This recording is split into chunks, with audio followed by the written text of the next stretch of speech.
Assalamu alaikum wa rahmatullahi wa barakatuh. Bismillahirrahmanirrahim. Ушул күндөр жеткизген жана пайгамбар саллаллаху алейхи вассаламдын үммөт кылып жараткан Аллах субханаху ва таалага чексиз мактоолор жана шүгүрлөр болсун. Bundan 3 gün burada Orosovан Ишаков эжебиздин жарыясын чыгарган элек. Мына 3 күн өтүп арадан эл сомго 12.374 сом акча топтолуп, мына ушуну сиздерге отчетун бергенин көрүшүп отурабыз. Урматтуу кыргыз элим, сиздерден аябай ыраазыбыз. Ушундай элдерге кайдыгер карабай акча топтоп, 3 күн убакытта ушунча акча топтолду эл сомдон. Москвадан болсо ал жакта акча дагы эле топтолуп жатат. Биз болгон азыр жаныбызда акчаны алдык дагы бул жерге келе бердик. Эжебиздин томографияга алып келгени. Азыр эжелерибиз ичкерде турат. Албетте сиздерге Москванын дагы отчетун беребиз. Москвадагы акчаларына. Бирок ал жакта азыр сумма топтолуп жатат. Биринчи күн сиздерге отчетун беребиз иншалла. Азыр кирип эжелерибиз менен чогуу таанышсак, көрүшсөк эжелерибиз менен.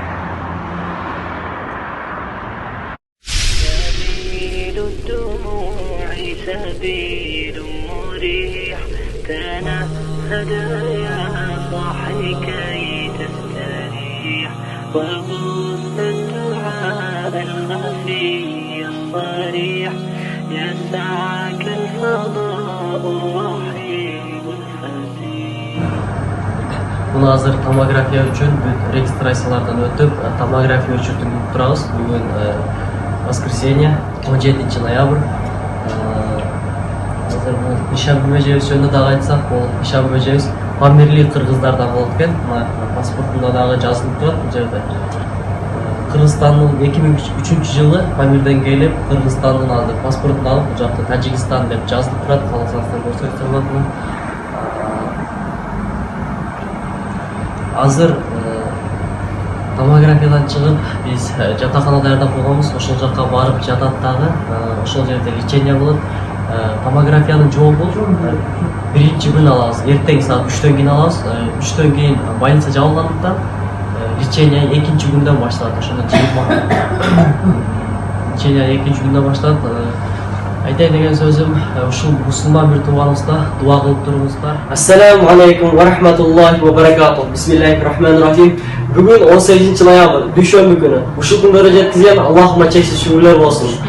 Урматтуу кыргыз элим, сиздерге ар дайым биз тынчтык жана бактылык каалайбыз. Азыр бүгүн биз сиздерге түшкөн акчаны отчет берип койсок, бүгүн эл сомдон 12.910 сом, Сбербанктан 11.084 рубль, жалпысынан бардыгы кошулуп 25.582 сом болуптур. Азыр биз Алтынбек агабыздын жанына келдик. Нишанбек эжебиз ичкерide болуп турат.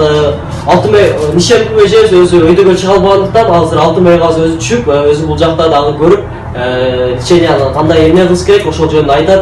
Азыр биз бардык томографиялар биздин колубузда, баары болуп калды, Кудайга шүгүр. Альхамдулилlah, акча жетет иншаллах деген ойдобуз. Азыр эми Алтынбек агабыз менен чогуу көрүп сүйлөшөбүз иншаллах. Жоқ, бұл мындан емес.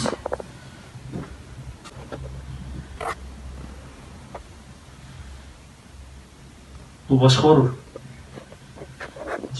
Мындай көрбеш керек.